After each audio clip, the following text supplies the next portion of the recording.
Hai, kenalin gue Eva. Gue dari kota Banjarmasin, Kalimantan Selatan. Usia gue sekarang 16 tahun dan anak pertama dari 2 bersaudara. Kali ini gue mau ceritain tentang tetangga yang problematik deh pokoknya. Saat ini gue tinggal di sebuah komplek dengan abah, mama, adik, dan nenek gue.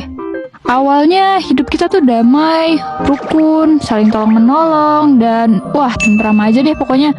Sampai suatu hari, tetangga sebelah rumah kita, sebut aja Bu Ani, dan Mama bertengkar hebat. Hubungan antara keluarga kami dan Bu Ani sebenarnya udah renggang dan dingin. Permasalahan awalnya sih nggak tahu karena apa. Itulah yang bikin Abah dan Mama udah lama nggak saling sapa lagi sama dia. Anehnya suatu ketika keluarga kita pernah ketemu di jalan yang jauh dari rumah dan ya udah saling sapa. Tapi pas udah di daerah dalam komplek, udah kayak beda orang. Dia kayak nggak kenal sama kita. Dan itu berlangsung cukup lama. Sampai Abah dan Mama capek negur dan ngebiarin aja deh dia maunya gimana. Di tahun 2020, Abah berpulang. Kami harus memulai hidup baru lagi dan pelan-pelan bangkit.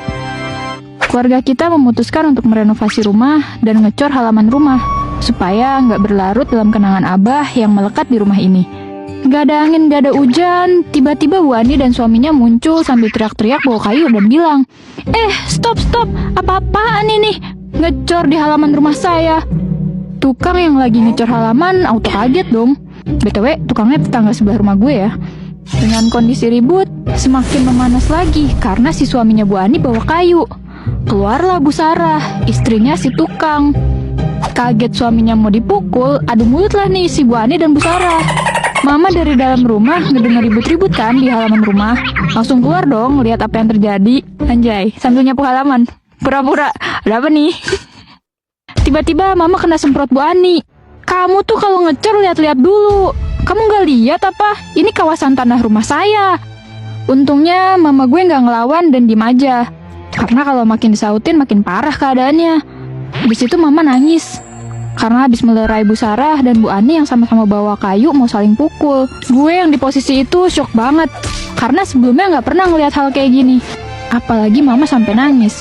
Dan gak lama kemudian, Ketua RT datang dan bawa orang yang ahli ngukur tanah. Dan ternyata bener aja, itu coran di tanah kami, bukan kawasan tanah dia. Dasar manusia sirik, suka ngeklaim sembarangan. Si Bu Ani langsung diem tuh, nahan malu kali dia. Terus mundur perlahan masuk ke dalam rumah. Masalah si troublemaker itu